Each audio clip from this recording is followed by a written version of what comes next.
এটা এক ধরনের হিংসা। এই হিংসা ভিতর থেকে দূর করতে হবে। আপনার ভিতরে যদি হিংসা না থাকে তাহলে আপনি যে আল্লাহ তাআলা সাধারণ ক্ষমার অন্তর্ভুক্ত হয়ে যাবেন। তাহলে ফায়াগফিরু লিজামিই খালকিহি ইল্লাল মুশরিক আবিল মাসাহি, আল্লাহ তাআলা মুশরিক এবং হিংসাকারী বাদে সবাইকে মাফ করে দেবেন।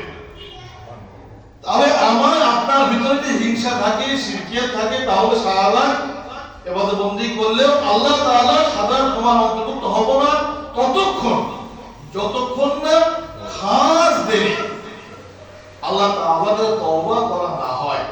তওবা করে ফিরে আসা, আল্লাহ আমি এই কাজ আর করব না, যে না করি একটু আল্লাহ তাআলা মাফ করবেন না।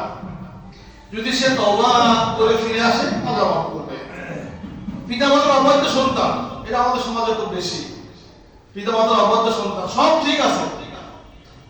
ঠিক আছে অথচ পিতামাতার অবাধ্য, পিতামাতাকে দেখতে পারে না,